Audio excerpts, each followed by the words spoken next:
Welcome, Mississippi State fans and Alabama fans. We enjoy all visitors coming to our site this week, and it will be a lot of action on the site because there's a lot of action this week as Mississippi State prepares to host Alabama in a top 15 college football playoff rankings. Yes, they come out Tuesday, but we certainly expect the Tide to be, if not number one, still number two. The Bulldogs should crack the top 15 now as they showdown 6 o'clock on Scott Field this Saturday evening. Now, I know a lot of people snicker, showdown. Alabama has won now, 9 straight? They've defeated Dan Mullen every year he's been at Mississippi State. But, Steve, this seems to be the best year in a while. The Bulldogs have a chance to go in there and really go toe-to-toe with the Crimson Tide. Probably the best since 2014, maybe 2015. And you're on the home field this time. That's true. And defensively, if you look at what Mississippi State's done, even back to 2015, Manny Diaz's defense played exceptionally well, and then Alabama gets a big punt return, kind of breaks things open. But that was a ball game that the Bulldogs felt they had a chance to win. This is one similar in nature. Maybe you're not as strong offensively, but I think offensive line-wise, you're much improved than what you were in 2015. And in order to stand toe-to-toe with Alabama, it's got to be in the trenches. Well, I think the Bulldogs are as strong offensively because we're talking about the strength of the running game and improving offensive line. Where the Bulldogs are weak, and we'll start there, is the wide receiver positions. Dan Mullen today at his press conference had no updates on the situation. We do believe Keith Mixon should be able to play. He was available on an emergency basis this past weekend, and they gave him another week to rest up there. Gabe Miles, we did not expect him back in the regular season, and so now you're looking at some guys. Are they healthy? Are they ready to go? Martinez Rankin should be healthy. He got a few snaps in and knocked some rust off. So the passing game, though, is where you just look at it. You've got to think Alabama's going to sit there and say, we dare you to throw the ball because we are not going to let you run the ball.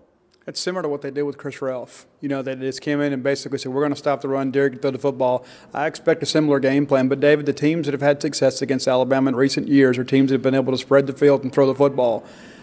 Mississippi State will try to replicate that, but you're right, David. You've got a very limited receiving core, especially with all these injuries. And so now it's just really a matter of where does it come from? I believe with these linebackers being a little bit beat up, perhaps the Bulldog tight ends can step up and make some plays. I was going to mention the tight ends, guys like Farrod Green, Justin Johnson, and especially Jordan Thomas, physical mismatch. Now, you certainly expect them to play a big role in the run game because you want all available blockers back there. And as long as State goes with a single-back offense, tight ends have to do that.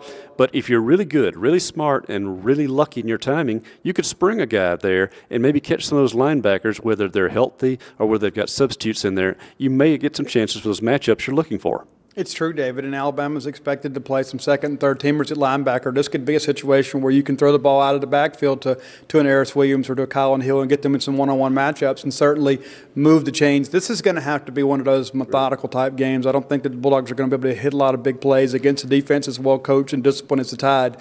But it could be a game you slow the game down and you just go first down by first down kind of methodically. If you can find a way to do that, I think the Bulldogs have a chance. And certainly when you look at it as well, the Bulldogs feel like they have a strong point in the kicking game with the Logan Cook. Didn't have a big game this past weekend, didn't have to as things develop. So you compound that with a running game. Yes, Alabama's going to dare you to run, so you still got to try to run. But after last year, when Nick Fitzgerald and the offense were just thoroughly shut down, they feel like they're in a better position now. And Dan Mullen had an interesting comment today. They asked about all the running plays that Fitzgerald's had, and he said, well, they're mostly options. They're calling very few quarterback keepers per se, and Fitzgerald is making those reads and keeping often enough. But if you focus on stopping that, you've got to think you can get Harris Williams some of those one-on-one matchups, which physically he's capable of doing well. It's true, David. An offensive line is going to have to block well on the interior. That's one of the things that was probably this past weekend a bit of a surprise. The Bulldogs weren't better on the interior against UMass. And to give UMass credit, they had a good game plan. This bunch from Tuscaloosa is going to have a good game plan, too, and they're going to be a lot better talent, more talented players.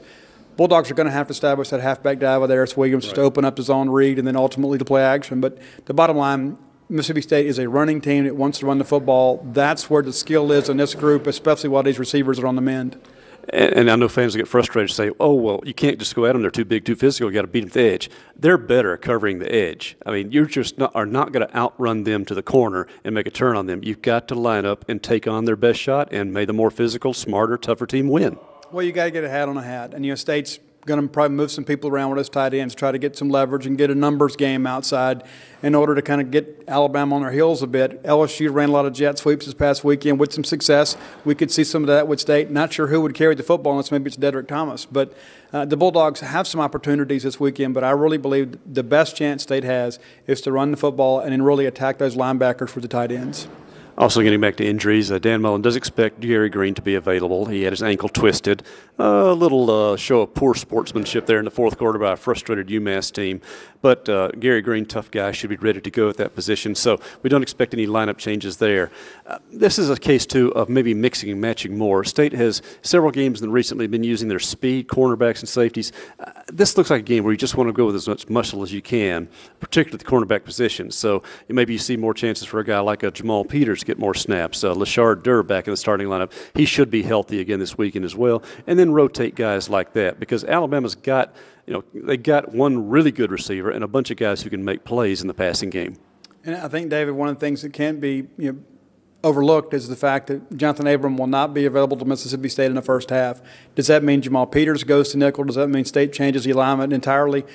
That remains to be seen, but I would suspect that Alabama will look to take some shots early and test this Bulldog secondary. And you did mention Lashard Durr was out last week, and Dan Mullen did say he'd be back this week. But the Bulldogs have been pretty good tacklers on the perimeter. The safety play this week will probably be tested early on, especially in play action. We certainly think that Mississippi State's defensive line is in better condition than in many years to take on Alabama's offensive line, but we also know Alabama's best running back is their quarterback. Jalen Hurts is a guy who can make so much happen with his arm, with his feet. He's now reaching the prime of his career. He is such a guy that he's so potential, so many things he can do, that linebackers Des Harris, Leo Lewis, and others are just going to be really razor sharp in making their decisions on whether they spy with him, whether they wait for him to keep, to throw. You just can't make many mistakes. And David, you're exactly right, and that's one of the things that happened with LSU this past weekend is they thought they had him corralled but took bad pursuit angles. He makes one guy miss, and it's a 20-yard gain. So that's what you've really got to do. You've got to keep him in the pocket, force him to be a quarterback and distribute the football. And he has become a very impressive and more polished passer this year compared to last year. He was very raw last year in his development as a freshman. He's not John Elway, but he is a guy that is on the rise in this league, and I think, David, that's where State's best opportunity on the defensive side of the football is to try to negate him as a runner. And get lucky. You've just got, let's be honest, you've got to be lucky against a team that good, that solid, that well coached, and that well prepared, which means turnovers, which means mistakes. But this is a Bulldog defense under Todd Grantham that can make some of those things happen. Yes, it's a gamble, and Dan Mullen pointed out that much of the yardage they give up are on explosive plays, but you just have to take chances of giving up those to make explosive plays happen with the defense. It's true, David, and the Bulldogs have scored 3 defensive touchdowns in 3 consecutive weeks. They've had some other big plays where they've been able to kind of impact field position. That'll be a big part of things, too, with Logan Cook and two of the best punters in the conference, perhaps the country. Field position will be big. I don't think this is going to be an old-fashioned whack Thursday night shootout where everybody scores 40 points. This one won't be for the faint of heart, and the Bulldogs will have to come out ready to match Alabama punch for punch. Maybe to go back to what Emory Ballard, the first Mississippi State coach I worked with, always say, it'll be a hoss and a hoss. So, and there are going to be a lot of hosses on Scott Field this coming Saturday evening. Also, during the course of this week, Steve and I will be talking several times, build up, because this is the week, as Dan Mullen said, that you come to a Mississippi State, to an SEC school for. This is exactly that kind of matchup, that kind of game. The campus will be electric all week in advance of the Saturday evening 6 o'clock kickoff. So a lot to cover this week. We'd be remiss if we didn't mind, too, that basketball season opens this weekend. Coach Ben Howell and Coach Vic Schaefer having a doubleheader on Friday evening. Steve, you and I will be covering that as well. And we have press conferences Wednesday of basketball signings, and baseball signings start Wednesdays also. James Swindoll is talking to Coach Andy Canizero to get some updates on that. So we'll have plenty of material to cover, but the focus remains Bulldogs, Crimson Tide, Saturday evening. We'll find out Tuesday evening where they both stand in the college football second release. Mississippi State expects to move in the top 15, go up from 16 this past week. They're number 18 in both the polls, but of course polls no longer matter. It's now all about the rankings and how you're starting to set the stage for your postseason position. So during the course of the week we'll be talking about it. Robbie Falk and Paul Jones will be providing their stories as well. I'll be writing a transcript up on Nick Fitzgerald's talk today. I have a Coach Todd Grantham in the morning. I think you have some recruiting updates coming this weekend also, and just a lot of ground to cover. So for Paul, for Robbie, for Mike Nemeth and James Woodall, for Steve Robertson, this is David Murray from the Scott Field campus, Mississippi State University, as we get ready to play the Crimson Tide.